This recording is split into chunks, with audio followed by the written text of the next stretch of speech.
तो कहानी की शुरुआत में एक जंगल के अंदर एक लड़की को दिखाया जाता है जो कि खून से लथपथ थी। लड़की को देखकर ऐसा लग रहा होता है कि जैसे वो किसी से डरकर भाग रही हो और अभी भी वो किसी से छुपने की ही कोशिश कर रही थी। अब वो जाकर एक पेड़ के पीछे छिप तो जाती है, लेकिन तभी उसके पीछे कोई व्यक्ति आता है जिसको देखकर वो काफी डर गई थी। खैर, अब इसके बाद हम 4 दिन पहले के सीन को देखते हैं कि आखिर इन सब की शुरुआत कैसे हुई, जहाँ पर हम 5 दोस्तों के एक ग्रुप को देख पाते हैं जिसके अंदर रामा नाम का एक लड़का होता है, उसकी बहन का नाम माया था, इकबाल, रामा की गर्लफ्रेंड दारा और तीसा होते हैं। अब ये लोग रामा के घर पर आए हुए थे वेकेशन मनाने के लिए और रामा का घर असल में एक रिमोट जगह पर था, यानी कि एक सुनसान जगह पर। खैर, अब यहाँ पहुंचकर ये अपनी जिंदगी की नई शुरुआत करने वाले थे। वो अपनी सारी बुरी आदतें और बुरी मेमोरीज त्याग रहे थे, जिसमें रामा अपने जुए की लत को त्याग देता है और वादा करता है कि वो कभी भी जुए को छुएगा नहीं। इसके बाद तीसा की बारी आती है और तीसा अपनी डिग्री सर्टिफिकेट को त्याग रही थी, जिसके कारण उसने 3 साल तक काफी ज्यादा मेहनत करी, लेकिन वो उसके लिए एक बर्डन की तरह थी क्योंकि वो कभी भी ये करना ही नहीं चाहती थी। वो असल में अपने बुरे पास्ट को भुलाने का वादा करती है और इंडोनेशिया की सबसे अच्छी इंटीरियर डिजाइनर बनने की कसम खाती है। जिसके बाद बारी आती है इकबाल की। इकबाल एक कंटेंट क्रिएटर होता है, लेकिन वो जो कंटेंट बनाया करता था वो सही नहीं होते, जिसमें वो सिर्फ लोगों को मॉक करता था और प्रैंक्स करता था। और वो एक डमी फोन लेकर आया था जिसे वो पानी में फेंक कर वादा करता है कि अब वो एक अच्छा इन्फ्लुएंसर बनकर दिखाएगा। अब बारी आती है दारा की। तो दारा अपने साथ कुछ नहीं लेकर आई थी, लेकिन वो अपनी पास्ट लाइफ को भुलाकर एक नई शुरुआत करने का और अपने लव्ड वंस के साथ रहने की कसम खाती है। अब आखिरी में बारी आती है माया की, जो कि अपनी ही जुड़वा बहन नूरी और उसकी माँ की पिक्चर लेकर आई थी, जिन्होंने खुद को खत्म कर लिया था और इसी चीज का ट्रॉमा माया के अंदर आज तक था और इसलिए वो इन सबको भुलाकर आगे बढ़ने की कसम खाती है। लेकिन वो अपने पिता को कभी माफ नहीं करेगी क्योंकि वो उनको अकेला छोड़ गए थे। खैर, अब यहाँ से सीन बदलता है जहाँ पर माया स्ट्रेचिंग कर रही होती है कि तभी उसके पास उसका भाई रामा आता है। रामा उसको कहने लगता है कि उसे पता है कि वो ड्राइंग तभी करती है जब वो अपनी फीलिंग्स को एक्सप्रेस नहीं करती, जिस पर वो ये कहने लगती है कि उसे ये बात याद है जब बचपन में उनके माता पिता उनसे ये पूछा करते थे कि उनको क्या चाहिए, तो रामा तो इस बात पर बता दिया करता कि उसको क्या चाहिए, लेकिन माया कभी बता नहीं पाती थी। तब वो उस चीज को ड्रॉ करा करती और उनके माता पिता को ये बात पता थी कि जब भी उनकी बेटी अपनी फीलिंग्स एक्सप्रेस करती है तब वो उसको ड्रॉ कर दिखाती थी। फिर इसके बाद ये लोग रामा के उस रिमोट एरिया वाले घर पर जाते हैं जहाँ पर रामा और उसकी बहन बचपन में आया करते। वो उस घर को खोलते हैं जो कि काफी गंदा सा था, साथ ही साथ वहाँ से माया को कुछ बदबू भी आ रही होती है। खैर, अब वो लोग ठान लेते हैं कि वो इस घर को पूरी तरह से साफ करेंगे और ये लोग अपने अपने काम पर लग जाते हैं। खैर, अब इसी बीच होता यह है कि रामा के फोन पर किसी का कॉल आता है, लेकिन वो उसे पिक नहीं करता। अब इकबाल गराज में जाता है जनरेटर को ऑन करने के लिए। जनरेटर ऑन करके जब वो जाने लगता है तब उसने गराज के अंदर एक एक्स को नोटिस किया था। फिर इसके बाद उन सभी ने मिलकर पूरे घर को साफ किया। अब माया और रामा साथ थे, जहाँ पर दोनों अपनी मॉम के बेडरूम में थे, जहाँ से रामा को एक लॉकेट मिला जो कि उसकी माँ का लकी लॉकेट था, जिसे वो माया को देने लगता है और कहने लगता है कि ये उसके लक के लिए होगा। जिस पर माया ये बोलती है कि उसे पता है ना कि उनकी माँ के आखिरी दिनों के समय में उनका लक कितना बुरा था, जिस पर रामा उसे पॉजिटिव वे में चीजों को सोचने के लिए बोलता है। जिसके बाद हम रामा को देखते हैं जो कि लकड़ियां काट रहा था और उसके साथ तीसा और इकबाल भी थे। अब यहाँ जो तीसा होती है वो एक डॉक्टर थी और हमको पता चलता है कि माया का पास्ट उसके लिए एक ट्रॉमा था जो कि उसकी मेंटल हेल्थ को काफी इफेक्ट कर चुका है और वो उसे भुलाने और अपनी एंजाइटी कम करने के लिए वो पिल्स भी लेती है जो कि उसकी मेंटल हेल्थ को और खराब कर रही है और उन्हें वो पिल्स उसे देना बंद करना पड़ेगा क्योंकि इन पिल्स के चलते उसने एक बार इकबाल के सर पर भी वार किया था। लेकिन रामा को लगता है कि वो इस जगह पर रहकर सही हो जाएगी, बस उन्हें रेनोवेशन की जरूरत है, लेकिन उनके पास इतने पैसे भी नहीं थे। अब यहाँ हमको ये बात भी पता चलती है कि रामा और उसके दोस्त यहाँ पर आए थे सिर्फ और सिर्फ माया की हेल्प करने, उसके पास्ट से मूव ऑन करवाने के लिए, यानी कि यहाँ पर ये सब जो शपथ ले रहे थे, वादे कर रहे थे, वो खाली माया के लिए था। एनीवेज, इसके बाद सीन इवनिंग की तरफ आता है जहाँ माया पागलों जैसे रो रही होती है क्योंकि अपनी एंजाइटी को कंट्रोल करने के लिए उसे वो पिल्स चाहिए थी जो कि ऑब्वियसली ये लोग उसको देने नहीं वाले थे। और यहाँ माया ये भी कहती है कि उसे खून की बदबू आ रही है। खैर, अब उसको शांत करने के लिए तीसा उसे एक सेफ पिल दे रही थी, लेकिन वो वार्डरोब के नीचे गिर गई, जिसे इकबाल उठाने लगता है। लेकिन जैसे ही उसने नीचे देखा उसे वार्डरोब के पीछे कुछ दिखाई देता है। इसके बाद उसने ये बात रामा को बताई। खैर, अब इसके बाद ये वार्डरोब को खिसकाते हैं जिसके पीछे शॉकिंगली एक दरवाजा था जो कि काफी अजीब सा लग रहा था। उन लोगों ने उस दरवाजे के लॉक को तोड़ दिया और फिर उसके अंदर चले गए जो कि एक पुराने रूम की तरह ही था, लेकिन वहाँ पर ढेर सारी ऑफरिंग्स रखी हुई थी और ये देखकर माया अंदर नहीं जाती। लेकिन तभी उसे कुछ विजन्स आने लगते हैं जिसके बाद वो बाहर चली जाती है और तीसा उसके पीछे जाती है ये चेक करने के लिए कि कहीं वो कुछ गड़बड़ ना कर दे। खैर, वहीं पर एक तस्वीर भी रखी हुई थी जिसके सामने ऑफरिंग रखी थी और वो तस्वीर किसी गॉड की तो बिल्कुल नहीं लग रही थी क्योंकि उस तस्वीर में बनी हुई एंटिटी काफी डरावनी थी। ऑफरिंग के साथ साथ वहाँ पर एक बक्सा भी था जिसे लोहे के तारों की मदद से सील करा गया था, जिसे देखकर उत्सुकता के चलते इकबाल उसे बाहर ले आता है। अब बाहर लाकर उसने उस बक्से को टेबल पर रख दिया, जिसे देखकर माया ये कहने लगती है कि उसे अंदर से कुछ भी नहीं लाना चाहिए था और इतना कहकर वो वहां से चली जाती है। लेकिन इकबाल के लिए तो ये कंटेंट जैसा था।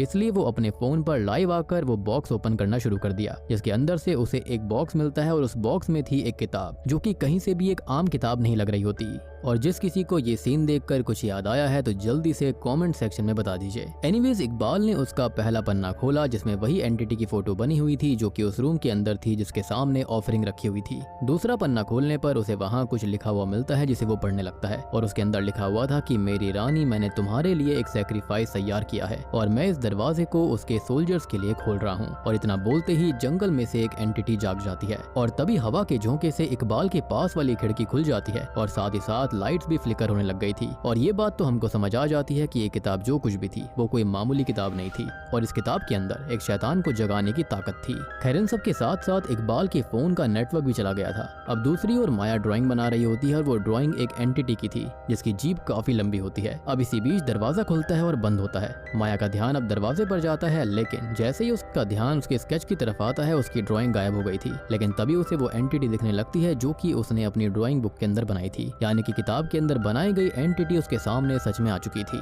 खैर, अब जब वो ड्राइंग बुक के अंदर वापस से देखती है तब उसके अंदर ये एंटिटी वापस आ गई थी। ये सब देखकर वो अपने दोस्तों से ये कहती है कि उन्हें इस घर से बाहर जाना होगा, जिस पर दारा भी कहती है कि हाँ यही सही रहेगा, लेकिन रामा जाने से साफ इनकार कर देता है। तब वो ये बताने लगती है कि उसने उसके रूम के अंदर कुछ देखा था, लेकिन रामा को लग रहा था कि वो यहाँ से जाने के लिए कहानी बना रही है, यानी कि माया ठीक होना नहीं चाहती। तब रामा कहने लगता है कि वो इस घर पर आया ही इसलिए था ताकि वो इस घर के जरिए पैसा कमा सके, जिस पर माया कहने लगती है कि वो यहाँ पर पैसे कमाने आया है ताकि वो डेट चुका सके, लेकिन वो यहाँ से जाना चाहती है। इस पर रामा कहने लगता है कि अगर वो जकार्ता गया तो डेट कलेक्टर उसको मार देंगे, यानी कि लोन वाले। दरअसल रामा के ऊपर बहुत कर्जा था और कर्जदारों से बचने के लिए ही वो यहाँ पर आया था और इस बारे में बाकियों को भी पता नहीं था, यानी कि उसने सबसे ये झूठ कहा था कि वो माया के लिए यहाँ पर आया था, जबकि वो तो असल में खुद के लिए यहाँ पर आया। खैर, अब यहाँ पर ये दोनों भाई बहन लड़ने लगते हैं, जहाँ पर रामा ने माया को कुछ कह दिया कि वो ये सब ड्रामा इसलिए करती है क्योंकि वो लोग उसे पिल्स नहीं दे रहे हैं, जिसको सुनकर माया गुस्सा होकर वहाँ से चली जाती है। लेकिन हम जानते हैं कि यहाँ पर पक्का कोई ना कोई एंटिटी मौजूद थी। आई मीन वहाँ पर एक लिटरली मिस्टीरियस सीक्रेट डोरवे था जिसके अंदर ऑफरिंग थी, एक एंटिटी थी। किताब पढ़कर वहाँ पर इतना कुछ हुआ, लेकिन यहाँ रामा को ऐसा लग रहा था जैसे कि उसकी बहन खाली पिल्स के लिए ड्रामा कर रही है, जबकि ऐसा बिल्कुल भी नहीं था। और अब आपको समझ में आया होगा कि वो यहाँ पर इस घर को इस तरह से रेनोवेट क्यों करना चाहता था, क्योंकि वो इसको बेचना चाहता है और कर्जदारों के पैसे चुकाना चाहता है। खैर, अब तभी तीसा वहाँ पर रामा को आकर ये कहती है कि वो माया से बात करेगी और वो चिंता ना करे। अब इसी बीच इकबाल को माया की ड्राइंग बुक मिलती है जिसके अंदर वही बड़ी जीभ वाली डिमोनिक एंटिटी का स्केच था और ऐसा सिमिलर स्केच उसने उस किताब के अंदर भी देखा था। खैर, यहाँ घर के अंदर हरकतें शुरू हो जाती हैं, जहाँ पर लाइट फ्लिकर हो रही थी और दरवाजा भी अपने आप बंद हो चुका था, जिसके बाद माया को दिखाया जाता है जो कि जंगल के रास्ते से अपने घर जा रही थी, लेकिन उसके पीछे कोई और भी मौजूद था। दूसरी ओर सभी लोग माया को ढूंढ रहे थे और इधर माया एक वाटरफॉल तक पहुंच जाती है और वो आगे बढ़ते जा रही थी। तभी उन सभी को फुटप्रिंट्स मिलते हैं, लेकिन वो फुटप्रिंट सिर्फ माया के नहीं थे, उसमें और भी कई सारे फुटप्रिंट्स थे, जिसका मतलब साफ था कि उनके अलावा वहाँ कोई और भी उस जंगल के अंदर मौजूद था। जिसके बाद हम तीसा को देखते हैं जो कि माया को ढूंढ रही होती है कि तभी उसके पीछे से कोई निकला जिसकी हम सिर्फ परछाई देख पाते हैं, जिस पर तीसा इतना ध्यान नहीं देती, लेकिन हम किसी को वहीं पर खड़ा हुआ देख पाते हैं। अब इकबाल को दिखाया जाता है जो कि माया को टॉर्च से झाड़ियों में ढूंढ रहा होता है कि तभी उसे एक डिमोनिक फिगर दिखाई देती है, जिसके बाद उसने दोबारा वहां पर चेक किया, लेकिन तब तक वो गायब हो चुकी थी। इसी बीच उसकी टॉर्च भी बंद हो जाती है, लेकिन थोड़ा सा टैप करने पर वो चलने लगी। अब इसी बीच हमें एक डिमोनिक फिगर उसके पीछे दिखाई देती है और हम गौर कर पाते हैं कि उन सबके पीछे एक एंटिटी मौजूद थी। खैर, दूसरी ओर माया को दिखाया जाता है जो कि एक तालाब के पास पहुंचती है और उसके पीछे हम उसी एंटिटी को देख पाते हैं, लेकिन उसे माया नहीं देख पाती। इसके बाद वो एंटिटी माया को पानी में खींच लेती है। अब तभी दारा को दिखाया जाता है जिसके पीछे वो एंटिटी आ गई थी, लेकिन अचानक से वो गायब हो जाती है और दारा इससे काफी डर गई थी। तभी वो एंटिटी उसके पीछे फिर से आती है और उसे पकड़कर खींचने लगती है, लेकिन तभी रामा वहां पर आ गया था और वो उससे ये पूछने लगता है कि उसे हुआ क्या है। खैर, इसी बीच उन्हें तीसा की आवाज आती है जो कि रामा को बुला रही थी। वो जल्दी से तीसा के पास जाता है जहाँ पर तीसा को माया बेहोशी की हालत में मिलती है, जिसके बाद ये लोग उसको घर ले आते हैं, जहाँ पर रामा ने उसे ये कहा कि सब कुछ ठीक हो जाएगा, लेकिन माया उससे ये कहने लगती है कि उसने जंगल में कुछ देखा था और वो सभी चीजें यहाँ पर उसके साथ हैं। लेकिन रामा उसकी बातों पर भरोसा नहीं करता और उसे आराम करने के लिए बोलता है।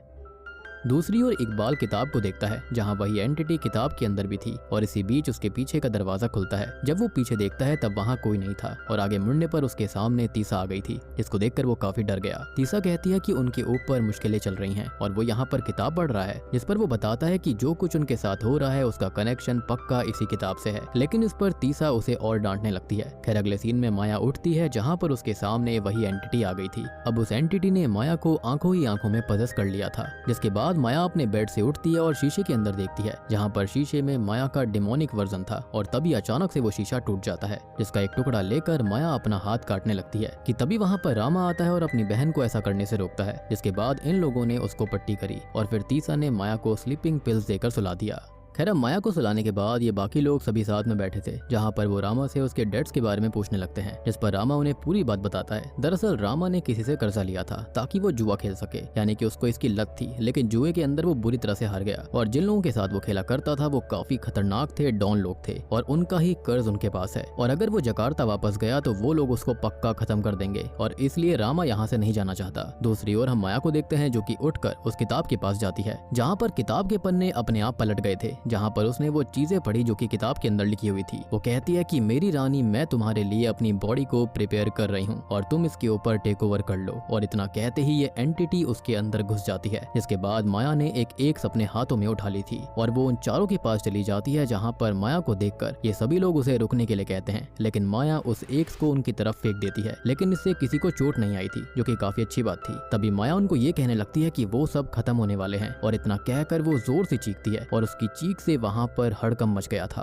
और बस तभी होता यह है कि माया वहीं पर बेहोश हो जाती है। अब तीसा माया के पास गई उसको चेक करने के लिए और वहाँ पर माया रो रही थी, लेकिन ये सब असल में उस डिमोनिक एंटिटी की चाल थी जो कि माया के अंदर मौजूद थी। अब माया तीसा का गला दबाने लगती है, जिससे कि उसकी हालत खराब हो गई थी और वो लोग माया और तीसा को अलग करने लगते हैं, जिसके बाद में माया को उस मिस्टीरियस रूम के अंदर बंद कर दिया जाता है जो कि उनको मिला था, यानी कि उस वार्डरोब के पीछे। इधर तीसा कार की चाबी और सामान लेने गई हुई थी, लेकिन तभी सामने वाले रूम का दरवाजा अपने आप खुल जाता है, जहाँ पर वो किताब रखी हुई थी। तीसा किताब के पास जाती है, जहाँ पर उस किताब का पन्ना अपने आप पलटने लग गया था और उस किताब के अंदर देखने से वो भी पजेसी हो जाती है और उसके सामने भी वही सेम एंटिटी थी।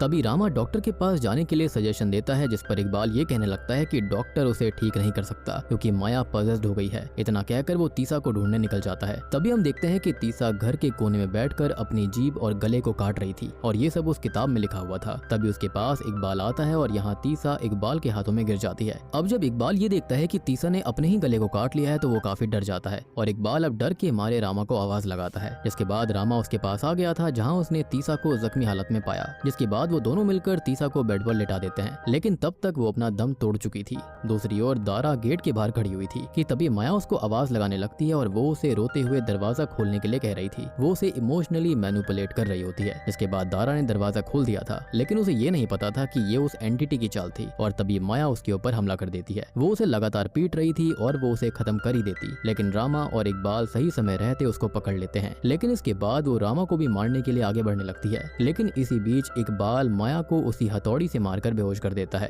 अब सीन बदलता है, जहाँ पर रामा दारा की मरहम पट्टी कर रहा था, उसको समझा रहा था कि तभी दारा ये कहने लगती है कि उसे उसके घर जाना है और वो उस किताब के बारे में कहने लगती है कि वो किताब ही इन सब की जड़ है, उन्हें वो किताब बाहर फेंक देनी चाहिए। और रामा उसे शांत करके बाहर इकबाल के पास जाता है। इकबाल उस किताब को जलाने की कोशिश कर रहा था, लेकिन ये किताब जल नहीं रही होती। ऑब्वियस सी बात है भाई, ये ब्लैक मैजिक की किताब है, एक खतरनाक एंटिटी की किताब है, तो ये जल कैसे जाएगी। यहाँ पर हमारा जो ऐश था वो भी इसको जला नहीं पाया था, तो ये लोग कैसे जला पाते। इसके बाद रामा उस किताब को देखता है जिसमें किसी जालोंग अरांग के बारे में लिखा था। ये एक एंशिएंट जावानीज भाषा थी जो कि समहाउ रामा को आती थी। यहाँ पर ये लिखा हुआ था कि जालौन अरांग एक विच थी और ये जो डीमन है वो जालौन अरांग ही है। और इस किताब के अंदर उसके रेजरेक्शन के बारे में साफ लिखा हुआ था, जिसके अंदर ये मौजूद था कि जालौन अरांग रेजरेक्ट हो सकती है, लेकिन उसके रेजरेक्शन के लिए उसे कोई स्ट्रॉन्ग होस्ट चाहिए होगा जो कि जालौन अरांग की सोल को होल्ड करके रख सके, यानी कि उसकी स्पिरिट को, जिसके बाद वो इस दुनिया में दोबारा जन्म ले सकती है। लेकिन यहाँ पर एक बात और लिखी हुई थी और वो ये थी कि जालौन अरांग किसी की बॉडी में ऐसे ही नहीं घुस सकती, मतलब कि किसी की बॉडी में जाने के लिए होस्ट का और जालौन की ब्लड लाइन सेम होनी चाहिए। मींस की माया और रामा जालौन अरांग से ही जुड़े हुए थे, मतलब हो सकता है कि जालौन अरांग उनकी पूर्वज हो। और यहाँ पर सबसे बड़ी बात ये थी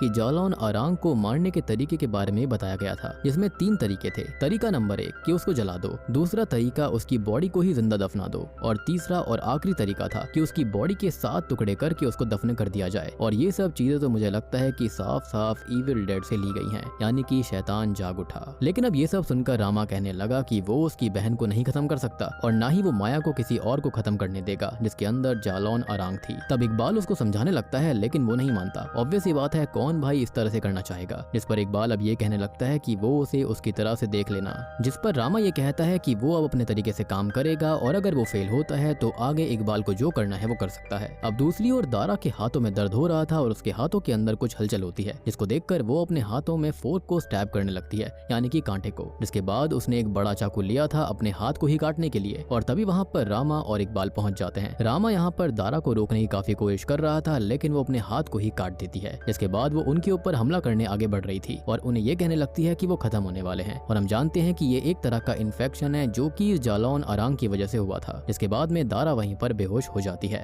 अब रामा उसको उठाने जा रहा होता है और तब इकबाल उसे रोकता है, क्योंकि उसको पता था कि ये तो डीमन की चाल है। अब वो लोग वहाँ से भागने लगते हैं, लेकिन घूम फिर कर वो बार बार उसी घर तक ही आ रहे थे। वो बार बार कोशिश करते हैं, लेकिन इसका कोई फायदा नहीं होता। यानी कि जब वो किताब खुली थी, जब वो स्पेल पढ़ा गया था, तभी ये लोग वहीं पर बाउंड हो गए थे। खैर इसके बाद ये दोनों घर के अंदर ही बैठ जाते हैं, यानी कि वो हार कर वहीं बैठ गए थे। जहाँ पर रामा ने इकबाल से साफ ये पूछ लिया कि अगर वो अपनी बहन को उसी किताब के हिसाब से खत्म कर देंगे, यानी कि जालौन अरांग को खत्म करेंगे, तो क्या सब कुछ खत्म हो जाएगा, सब कुछ ठीक हो जाएगा। जिस पर इकबाल कहने लगता है कि जो उस किताब के अंदर लिखा हुआ था वो सब कुछ सच है और सब कुछ अभी तक उसी हिसाब से हो रहा था, और अगर रामा इस चीज को नहीं करता तो इकबाल इस चीज को करेगा। और इतना कहकर वो गैराज के अंदर से फ्यूल लाकर घर पर ही डालने लगा। उसने पूरे घर के अंदर फ्यूल को डाल दिया था, और ये सब करके इकबाल रामा के पास आता है, जहाँ पर उसने उससे ये कहा कि आगे का काम वो करे। और इतना कहकर वो गिर गया, क्योंकि उसके पीछे एक एक्स घुसी हुई थी, जो कि घुसाई थी पजेस्ड हुई तीसा ने। जिसके बाद तीसा उसके ऊपर भी हमला करने लगती है, लेकिन पीछे से तीसा के गले में दारा ने स्टैब करके उसे खत्म कर दिया था। जिसके बाद रामा दारा को संभालने लगता है। दारा कुछ बड़बड़ा रही होती है, जो कि एक मंत्र था। जिसके बाद सीन फ्लैशबैक में जाता है, जहाँ पर हम एक शेमन और एक आदमी को देखते हैं। ये आदमी माया और रामा के पिता होते हैं, जिसने अपनी बेटी नूरी को बांधा हुआ था। नूरी माया की जुड़वा बेटी होती है, और यहाँ नूरी के पिता उस पर फ्यूल डालने लगे थे। और आपको अगर याद होगा तो इस तरीके का सीन हमने इविल डेड में देखा था, यानी कि शुरुआत में। अब नूरी के पिता जो होते हैं वो आते हैं, और तब नूरी उसे ये कहने लगती है कि वो सबको खत्म कर देगी। और यहाँ पर हम ये समझ पाते हैं कि नूरी क्लियरली जालौन अरांग से पजेस्ड हो रखी थी, और उसने ये भी कहा था कि वो सबको खत्म कर देगी। वो उनकी ब्लड लाइन की किसी भी फीमेल को या फिर आसपास वालों को नहीं छोड़ेगी। खैर ये सब रामा ने विजन के जरिए देखा था, और यही रीजन था कि वो उस किताब को इजीली पढ़ पा रहा था, क्योंकि इनकी ब्लड लाइन को जालौन अरांग ने पजेस कर रखा था, या फिर ये कहे कि श्रापित कर रखा था। खैर अब ये सब जानकर वो रोने लगता है, और उसको सच्चाई पता चलती है कि उसके पिता गलत नहीं थे, और यहाँ पर नूरी के साथ क्या हुआ था। खैर अब उसे रोता सुनकर माया हंस रही होती है। जिसके बाद वो एक लोरी गाने लगती है, यानी कि ललबाई गाने लगती है, और ये लोरी नूरी को उसकी माँ बचपन में सुनाया करती थी। अब रामा ने फैसला कर लिया था कि वो ये सब खत्म करेगा। जैसा स्टेप उसके पिता ने लिया था वो भी सेम करेगा, और इसके लिए वो उस रूम के बाहर गया जहाँ पर माया रोने लगती है। और अब वो रोते हुए ये कहने लगती है कि वो इसको और नहीं झेल सकती, और वो उसे बाहर निकाल दे। बातों ही बातों में वो कहने लगती है कि नूरी ने उसकी माँ को खत्म किया था, लेकिन ये बात सिर्फ रामा को पता थी कि नूरी ने ही उसकी माँ को खत्म किया। इसका मतलब कि ये जालौन अरांग ही थी जो कि रामा को बहला फुसला रही थी। ये सुनकर रामा उस पूरे रूम के अंदर फ्यूल डालने लगता है। ये सुनकर माया कहने लगती है कि वो किसी को भी नहीं छोड़ेगी, और वो उसकी डॉटर, ग्रैंड डॉटर सबको खत्म कर देगी। खैर इसी बीच उसे अपनी माँ का लॉकेट मिलता है, जो कि माया ने पहना हुआ था, और यही लॉकेट तो रामा ने उसको दिया था। अब वो उसे अपने गले में डाल लेता है, और वो अपने दोस्तों की लाश को आखिरी बार देखता है, और इसके बाद वो पूरे घर में फ्यूल डालकर आग लगा देता है, जिससे कि जालौन अरांग जो होती है वो वहीं पर रुक जाती है, और ये कर्स अभी के लिए रुक गया था। खैर अब सीन यहाँ से 3 साल बाद आता है, जो कि इविल डेड से थोड़ा सा डिफरेंट एंडिंग है, जहाँ पर अब रामा अपनी नई बीवी के साथ थी, जो कि प्रेग्नेंट थी, और उसकी बीवी अब उसको ये बताती है कि उसकी पेट में एक बेबी गर्ल है। और यहाँ पर मैं आपको बताना चाहूंगा कि हर कंट्री के अंदर ये जेंडर वाली चीज इलीगल नहीं होती। खैर अब ये सुनकर रामा की हालत बहुत खराब हो जाती है, क्योंकि जाने से पहले जालौन अरांग ने ये कहा था कि वो उसकी डॉटर, ग्रैंड डॉटर सबको खत्म कर देगी, और वो इससे इतना घबरा गया था कि उसके पसीने छूट जाते हैं। और इसी के साथ में जालौन अरांग मूवी यहीं पर खत्म हो जाती है।